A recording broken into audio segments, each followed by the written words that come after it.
Hey, what's up everyone? This is Silver Slayer. Thank you for tuning into this video. Green across the board still. Silver chucking along to that $18 range. Gold trying to break through its tops, its highs. It's at $1,759. Silver's at $17.69. Right now, there's a little bit of a resistance happening around the $17.60 area, but is it going to break past that? That's what we're going to be talking about in today's videos. I have a couple articles I definitely want to share with you guys. Very insightful stuff. So before we start, make sure to smash that like button. Let's see if this video can get 200 likes. Everyone, go hit the like button right now. It's the best way to support the channel. I cannot thank you guys enough for all the support recently. So with that said, let's just jump into it. Silver price forecast. Silver markets rally again. Silver markets rallied again towards the $18 level during the Tuesday trading, which was an area that had seen a lot of selling pressure, and it might be what we're seeing right now. Silver markets rallied during the trading session on Tuesday, reaching towards the $18 level. By doing so, it looks like we could get a bit of a blow-off top, but that would mean we need to slice through the $19 level, which is the resistance. Something like that will take quite a bit of momentum. And what's going to be that? What is going to take silver to break through those resistance levels? Is it going to be something as drastic, as severe as the 2020 presidential election? Some speculate it could be.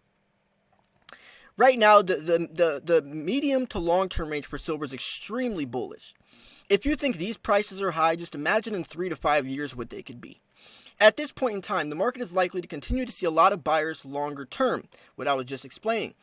That's where all the profits are. But we are clearly seen in a lot of trouble at this area. And that's true because a lot of people do sell right now. They're selling themselves short, but they're selling, and that's what's going to affect the markets. I think if that's going to be the case, it's likely that the $17 level underneath will continue to attract a lot of attention. That could be a short-term support level. But then after that 200-day EMA will be a significant amount of support as well. Furthermore, the $16 level, at least by the time we get down there, would also be features of the 50-day EMA. In other words, this is a market that has plenty of support underneath, so I would be cautious about shorting this market, but clearly if you are. So, definitely bullish. I definitely think people are in it for the wrong reasons. The shorter hands, the weaker hands, those are the people that are going to be affecting the markets as well. I always talk about what really affects silver's price. Is it supply and demand? I mean, from a physical standpoint, is it, there's so many different things that influence silver's price, whether it's stock market volatility, whether it's gold, whether it's politics, the economy, so many different things, U.S.-China trade negotiations, this virus outbreak. But right now, if we're looking at things realistically, silver seems to have a lot of potential. And that's all that matters at the end of the day, is looking at the markets realistically. Silver seems to be a great investment, actually the best investment. Jim Rogers, millionaire investor, said if there could be one investment he could choose from out of stocks, out of cryptocurrency, out of anything, real estate, he said if he could choose one thing for the next 5 years, it would be silver. He said nothing has potential like silver. So anyways, let's jump into another interesting article. Link will be in the description. Silver markets erase March's COVID crash. Platinum could jump as gold rallies. Equities vaccine rally fades. Silver prices erased the last of this spring's COVID crisis plunge in London trade on Wednesday, very nearly recovering the U.S. dollar level on the new year 2020 as gold snapped 2 days of gains to fall back to last week's closing price. Like silver, platinum prices also continued to rally for the sixth of the last 9 weeks, recovering the $850 per ounce level today, some $280 above mid-March's 2-decade low during what we should have seen the London Platinum Week, a key event for producers, traders, and users to primarily industrialize white metal and its sisters palladium and rhodium. Ticking up near the $17.60 level per ounce, silver prices then edged back 20 cents as the New York day opened, but now have recovered the 1 week plunge of $6 made as the global pandemic began to spur social and economic shutdowns in early March. So you can see the resistance levels very close to that $17.60 range that I was just talking about. And it looks like gold, that $1,749 range, which is it's actually sitting at right now. So trading back at $1,743 meantime, the dollar gold price today held over $20 per ounce below Monday's new 7.5-year high, reached just before U.S. pharma company Moderna claimed a breakthrough in finding a vaccine against SARS/CoV-2. Stock in Moderna hit new lifetime highs on Monday, $80, after CEO Stephanie went to promote what he called a very exciting data.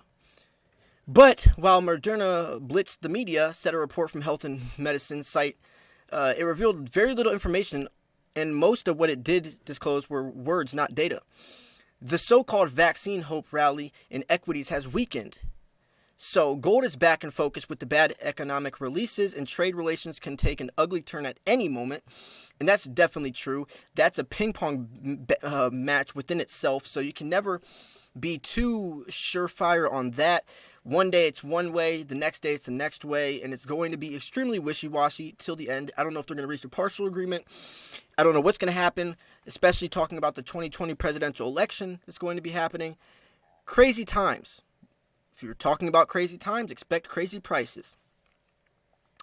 With Asian and European stock markets rising only weekly today after U.S. President Trump threatened to pull funding from the World Health Organization, or WHO, permanently because of WHO's initial response to the COVID outbreak in China, the UK government in London managed to raise a new loan through the bond market at a negative interest rate for the first time in history.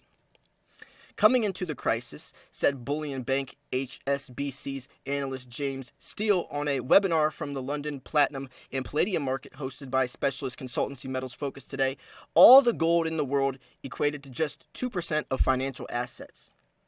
Wow. The platinum market is just a fraction of the gold market. Steele went on, so with what he called a macro turn on hard assets, or macro turn to hard assets being displayed by relentless gold investment demand worldwide, any strong inflows to the white metal could move prices dramatically higher. And silver is a much smaller market than gold is. So if money comes in from gold to silver, we could be really seeing some higher prices, especially for the white metal. Investor buying is gathering in New York futures, reckons Bruce, CEO of the Japanese Bullion Market Association, noting that COMEX silver price, or silver active month, is July, and it shows a big departure from local London spot prices of almost 50 cents per ounce. New York gold futures shot to an unheard of $100 per ounce above London physical quotes as the UK went into lockdown in late March. The gap shrank to $1 per ounce versus the COMEX June contract and $5 against the July future price. So a lot of stuff to talk about. Firstly, we had this false flag of a vaccine happening, which boosted this Moderna company to $80, but it was a false flag and it didn't really show any data, just words, just false hope. And I don't know if that was a skew or a scheme to boost their numbers, but it's false hope. We're talking about over a year for a vaccine to realistically be created, and at that it's going to be very limited supply, and at that it's going to be extremely expensive. So who knows what's going to happen? Is there going to be a second wave? That's what a lot speculate. What's that going to do to markets? We don't know yet. What's that going to do to the presidential election? We don't know yet. What's that going to do to gold and silver prices? We have an idea on that part. It's going to be bullish, I can tell you that much. I really hope you guys are taking advantage of these low prices that we have. We're living in luxurious times right now. Very opportunistic times right now to be able to afford $16 silver, because our kids, our grandkids, they're going to wish they could go back in time and time capsule and buy silver when it was $16. Trust me, that time is going to be there when you're going to be telling your kids or your grandkids how you bought silver for $16 an ounce once upon a time. And they're going to be looking at you like you're crazy. You're going to pull up a chart and you're going to show them, or you'll pull up one of my videos and talk about the current price. Hopefully I will still be making content by then, and hopefully you'll still be watching my content by then, more importantly. So anyways, though, I'm going to wrap this video up here. If you thought this video was informational, educational, or at least just entertaining, make sure to smash that like button. We have a 200 like goal on this video. Everyone, go hit that like button right now. It's the best way to support the channel. You guys have been doing so amazing with the amount of support on the channel lately. I'm going to keep busting my butt to give you the newest, latest, freshest information in the world of precious metals. This might be the only video for today. I know that's crazy. I usually post 3 to 4 videos per day. But I do have a daughter now. You know, 5 weeks old, so I can't always be in my office working. I gotta spend some family time with them, and I hope you guys understand that. I definitely think you do. So this might be the only video for today. I might make one later if she takes a nap. Maybe I can squeeze a video in real quick. I don't know yet. I'm gonna try my best. You can guarantee that. So anyways, thanks for tuning in. This was Silver Slayer. The links to these articles will be in the description. I'll see you guys soon. Peace.